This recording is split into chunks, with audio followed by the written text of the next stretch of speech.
नमस्कार।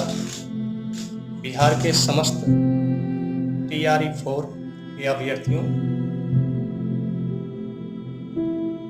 मैं S Pandey ADO Sudhakar Pandey आप सभी के दुख को महसूस कर रहा हूँ। हमारे लोकतांत्रिक व्यवस्था के तहत बिहार के मुखिया श्री नीतीश कुमार जी ने कुछ महीने पहले एक मंच से अनाउंसमेंट किया था कि हम बहुत जल्द टीआरई 4 में 1 लाख समथिंग वैकेंसी देंगे। सुन के बड़ा खुशी है कि चलिए हमारा मुखिया कम से कम हमारे बेरोजगारी और विद्यार्थियों के बारे में तो कम से कम सोचते हैं। समय धीरे धीरे बीतते चली गई और माननीय मुख्यमंत्री की जो बातें थी वह अधूरी अधूरी दिखाई पड़ने लगी। इसी क्रम में तैयारी करने वाले बहुत सारे छात्र छात्राएं अपने जॉब को छोड़कर, जो प्राइवेट जॉब कर रहे थे, जो बाहर काम कर रहे थे, उसको छोड़ करके हमारे मुखिया श्री नीतीश कुमार जी पर विश्वास करके तैयारी में जुट गए। अनेक बहनें, अनेक बहुएं वो घर से समझौता करके, पति को मनाकर, ससुर को मना करके बाहर तैयारी करने के लिए चली गई, एडमिशन कराने पढ़ रही हैं। समय धीरे धीरे बीतते चली गई और आपने कहा कि हम रोस्टर तैयार करवा रहे हैं, सारा चीज हो जाएगा, चंद ही दिनों में मैं आपके सामने वैकेंसी रख दूंगा। लोकतंत्र है, बोलने का अधिकार है, लेकिन आप अपने वादे पर खरे नहीं उतरे। आपने वादा किया था कि हम लोगों को रोजगार देंगे, लेकिन थोड़ा सोचिए तो आप लोग क्या किए? बेरोजगारी को भर दिए, लोगों के रोजगार को छीन लिए, लोगों के विश्वास के साथ धोखा किया। लोकतंत्र है, हर 5 साल पे इलेक्शन होती है और जनता को पावर होती है कि वो अपना मत दे अपने विरोध में, अपने सपोर्ट। मैं बिहार के टीआरई 4 अभ्यर्थियों के दर्द को समझा। मैंने देखा बहुत सारी हड़तालें, स्ट्राइक भी हुई, कोई असर नहीं हुआ, लाठी डंडा चले। कितने दुखद बात है लोकतंत्र की कि एक मुखिया अपने बातों पर अडिग नहीं रह पाए, भूखे में रखे।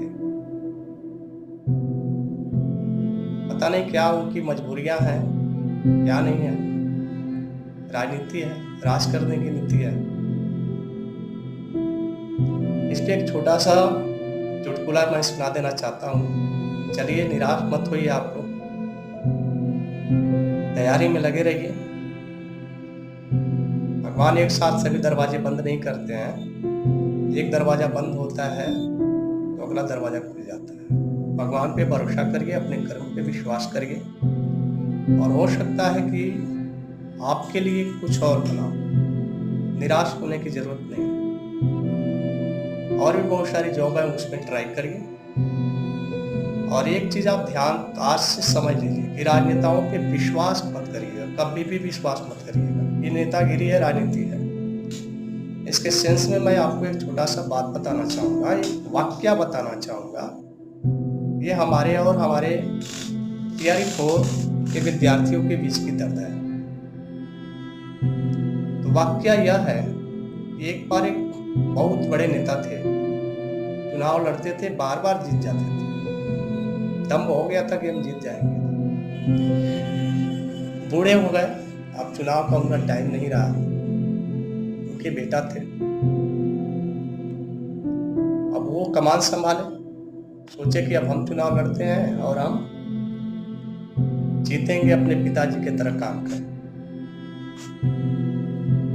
रोज रोज बेटा बाप के पास जाता था और कहता था, पिताजी हमको चुनाव लड़ना है, कुछ ट्रिक दीजिए कि हम भी चुनाव को जीते। पिताजी बोलते थे, ठीक है, समय आएगा तो मैं तुमको जरूर ट्रिक बताऊंगा। ऐसे ऐसे ऐसे करते करते करते करते आचार संहिता लग गई, नॉमिनेशन हो गया, पर्चा दाखिला हो गया, लेकिन पिताजी ट्रिक नहीं बताए। अब बेटा परेशान होकर के लास्टली पिताजी के पास जाते हैं और पूछते हैं, पिताजी अरे भाई बता दीजिए नहीं तो मैं इलेक्शन आ जाऊंगा। पिताजी बोले, हाँ अब तो बताना पड़ेगा क्योंकि तुम बार बार कह रहे हो। अच्छा एक मेरा काम छोटा सा कर दो, मैं तुमको ट्रिक बताऊंगा, तुम पक्का जीत जाओ। बेटा बोला, बोलिए। बोले काम कर, ये जो छत देख रहे हो ना, ये छत की जो दूसरी मंजिल है उस पे तू चढ़ जा और उस पे चढ़ के तुम कूद जाओ। बेटा बोला कि अरे पिताजी क्या बात कर रहा है, हम कूदेंगे, गिर जाएंगे, हाथ पैर टूट जाएंगे, हो सकता है जान भी चली जाए। पिताजी बोले, नहीं नहीं नहीं नहीं ऐसा नहीं होगा, तू कूद, मैं रोक लूंगा, तुम्हारा बाप हूं मैं, कूद कूद। पिताजी पे विश्वास किए, अब बेटा कूद गया। अब पिताजी तो रोक नहीं पाए, न रोकने का कोशिश भी किए, पूरी तरह से जख्मी हो गए। भगवान के भरोसे वो जी गए, बच गए, लेकिन हाथ पैर उनका टूट गया। इलेक्शन लड़ने वाले थे, जब हाथ पैर उनकी टूट गई, हॉस्पिटल में जब हॉस्पिटलाइज हुए, तब पिताजी गए मिलने। बेटा बड़ा नाराज, उनको देखना भी नहीं चाहता था, बड़ा गुस्सा में बोला, पिताजी किस जन्म का बदला लिए हैं आप? हम तो बस आपको गुरु मान करके पूछ रहे थे कि चुनाव कैसे जीता जाता है, और आप तो मेरा हाथ पैर तोड़वा देंगे। ठीक है,